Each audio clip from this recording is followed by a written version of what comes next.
Cuando entramos al tema de la retroalimentación, en realidad entramos a una de las partes más delicadas, pero también más valiosas de todo proceso comunicativo.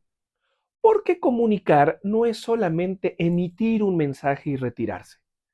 Comunicar de verdad implica comprobar qué pasó con ese mensaje en la otra persona. Implica saber si fue entendido, si fue interpretado correctamente, si generó dudas, si produjo resistencia, si fue suficiente o si necesita ser reformulado. En otras palabras, la retroalimentación es la prueba de fuego de la comunicación. Aquí vale la pena recordar que los modelos más dinámicos de la comunicación, como los de Scrum y Osgood, ya habían mostrado que este proceso no puede verse como una sola dirección. No hay comunicación humana auténtica sin retorno. No basta con hablar, hay que escuchar la respuesta cuando ésta sea verbal o no verbal. A veces la retroalimentación aparece como una pregunta, a veces como una objeción, a veces como silencio, a veces como cumplimiento correcto de una indicación y a veces también como un error que deja claro que el mensaje original no fue suficientemente claro. En el ámbito de la salud, la retroalimentación no es un lujo pedagógico ni una cortesía administrativa, es una necesidad funcional y ética. Pensamos en algo muy simple, una indicación médica. Si esa indicación se transmite pero nadie verifica que fue comprendida, entonces la comunicación quedó incompleta. Si un director anuncia un cambio de protocolo y no abre espacio para preguntas, comentarios, aclaraciones, en realidad no sabe si su mensaje llegó como debía. Si una enfermera reporta una anomalía y no recibe respuesta clara, la cadena comunicativa queda rota. La retroalimentación entonces permite cerrar el circuito y convertir la comunicación en comprensión operativa. Norbert Wiener destaca la teoría cibernética. Esto ayuda mucho a entender el fenómeno.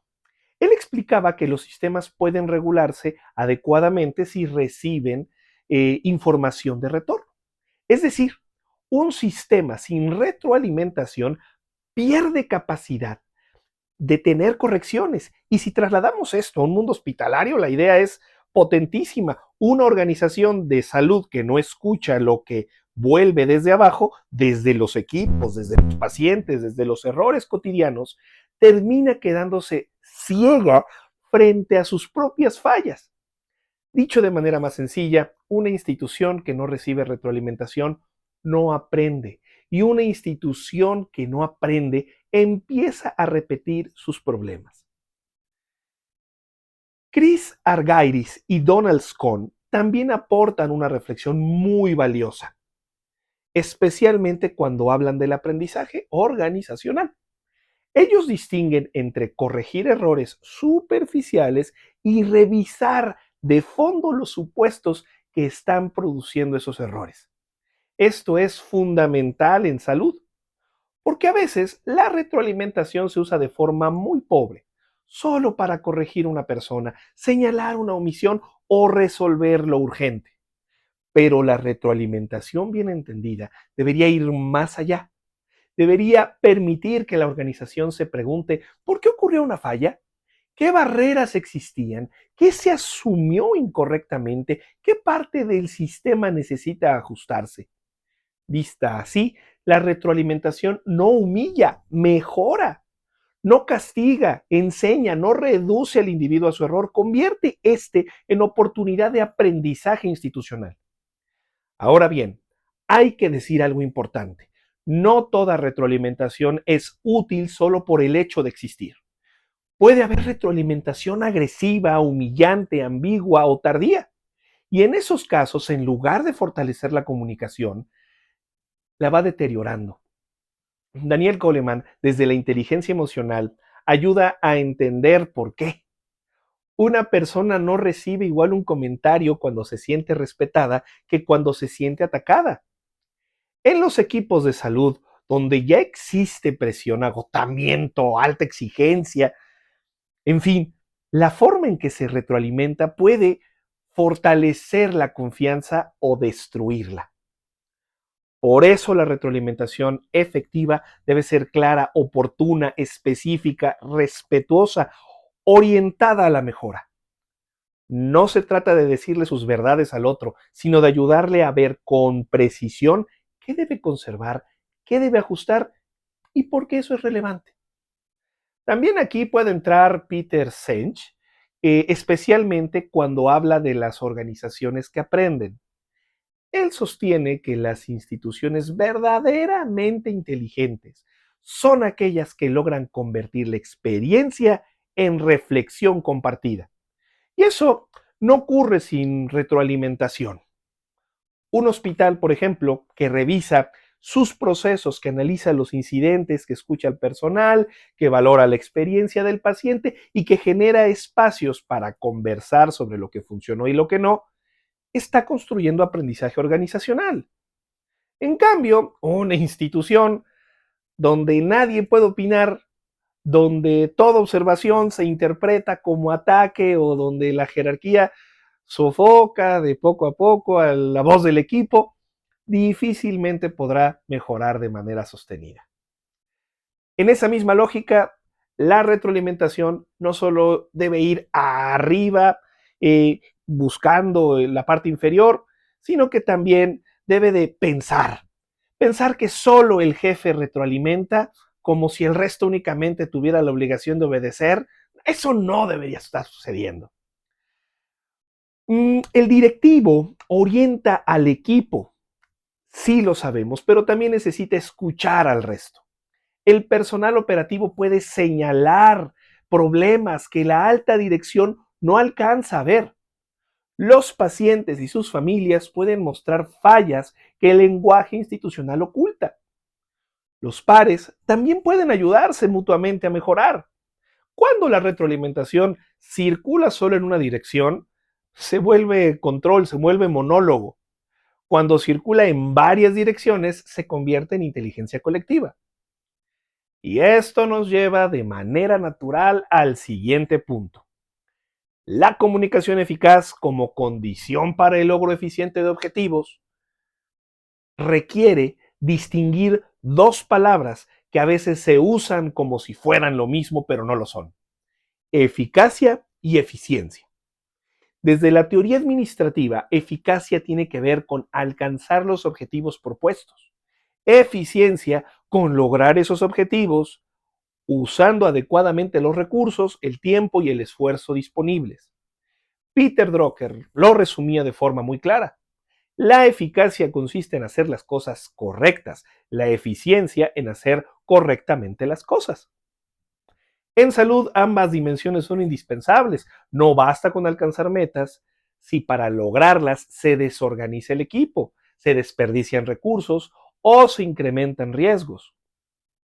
Pero tampoco sirve administrar muy bien los medios si al final no se logra el propósito central del cuidado. La comunicación eficaz aparece entonces como un buen puente entre ambas. ¿Por qué? Bueno, porque una organización de salud solo puede alcanzar sus objetivos de manera ordenada si las personas entienden con claridad qué es lo que se está buscando, cuál es su papel en este proceso y cómo deben coordinarse entre sí. Cuando la comunicación es deficiente, evidentemente los objetivos se vuelven borrosos, cada área interpreta algo distinto, los esfuerzos se duplican o incluso se contradicen y las prioridades cambian según de quién hable. El personal en estos entornos se desgasta tratando de adivinar lo que en realidad debió haber sido comunicado con claridad desde el inicio. Fayol, desde la administración clásica, ya había dejado claro que dirigir implica coordinar. Y coordinar significa, entre otras cosas, lograr que las distintas partes de la organización actúen con cierto orden hacia fines comunes. En un hospital esto resulta obvio. La atención del paciente no depende de una sola persona, depende de una cadena articulada de decisiones, tareas, tiempos y responsabilidades. Si esa cadena no se comunica adecuadamente, la meta institucional se complica. Por eso la comunicación eficaz no es solamente llevarse bien, sino hacer posible que la organización trabaje con sentido, dirección y coherencia. Sobre esto, Chester Barnard también ayuda a entender por qué la cooperación organizada depende de que las personas comprendan y acepten los propósitos institucionales. En esta visión se quiere decir algo muy relevante. Los objetivos no se cumplen solo porque están escritos en un plan. Se cumplen cuando han sido comunicados de tal manera que se vuelven comprensibles, asumibles y operativamente traducibles para quienes deben ejecutarlos. Un directivo puede tener una meta excelente en el papel, pero si no sabe comunicarla, esa meta se queda en intención. Comunicar eficazmente es, en cierto modo, volver habitable el objetivo para quienes tienen que hacerlo realidad. También es útil traer a estas dimensiones a Katz y Kahn desde la teoría de sistemas aplicada a las organizaciones. Si recuerdan, ellos entienden a la organización como un sistema abierto que intercambia información, energía y recursos con su entorno. Desde su perspectiva, la comunicación es el mecanismo que integra el sistema, lo adapta y le permite sostener su funcionamiento. Si pensamos en una institución de salud como sistema abierto, la comunicación conecta áreas internas, vincula a la organización con pacientes, familias, proveedores, autoridades y contexto social y además permite ajustar procesos frente a cambios, crisis o nuevas demandas. Sin comunicación eficaz, el sistema se desarticula y pierde capacidad de respuesta. Y ya en el terreno más concreto de liderazgo, John Kotter ha insistido en que los grandes cambios organizacionales fracasan con frecuencia, no porque la idea sea mala, la verdad no, sino porque se comunica poco tarde o se comunica mal. Esto aplica perfectamente en el sector de la salud. Andar cambiando protocolos, reorganizando servicios, introduciendo tecnología, modificando procesos o impulsar la cultura de seguridad, la verdad es que exige todo esto expresarse con claridad. No basta un correo, una reunión, una circular. El liderazgo efectivo repite, aterriza, elimina resistencias y alinea a las personas con el objetivo. La comunicación eficaz entonces no es un evento, es un proceso sostenido de construcción del entendimiento. Por eso, cuando decimos que la comunicación eficaz favorece el logro eficiente de objetivos, lo que estamos diciendo es que comunicar bien reduce errores, evita duplicidad, mejora la coordinación, fortalece la toma de decisiones, disminuye conflictos y ayuda a aprovechar el tiempo y los recursos. En una organización de la salud, esto lo podemos ver en menos omisiones, instrucciones más claras, menos trabajo, equipos más coordinados, menor desgaste emocional y sin duda mayor seguridad para el paciente. La buena comunicación no solo mejora el ambiente, también mejora los resultados. Al final, tanto la retroalimentación como la comunicación eficaz nos enseñan algo fundamental para las habilidades directivas. Liderar no es solo hablar, mandar o supervisar. Liderar también es escuchar, corregir con inteligencia, abrir canales de retorno, construir comprensión compartida y alinear personas con objetivos comunes sin perder de vista la dignidad humana. Una organización sanitaria, por ejemplo, no alcanza sus metas solo con recursos o con autoridad. Las alcanza cuando logra que la información circule con claridad, que las personas se sientan parte del propósito y que exista la confianza suficiente para decir, oye, esto no funciona, oye, esto está fallando, oye, ¿y si mejoramos en este punto? Dicho de la manera más simple, sin retroalimentación no hay aprendizaje y sin comunicación eficaz no hay objetivos que puedan alcanzarse de manera verdaderamente eficiente. Ambas cosas son inseparables, porque al final toda buena gestión termina pasando por lo mismo, personas que deben entenderse para cuidar a otras.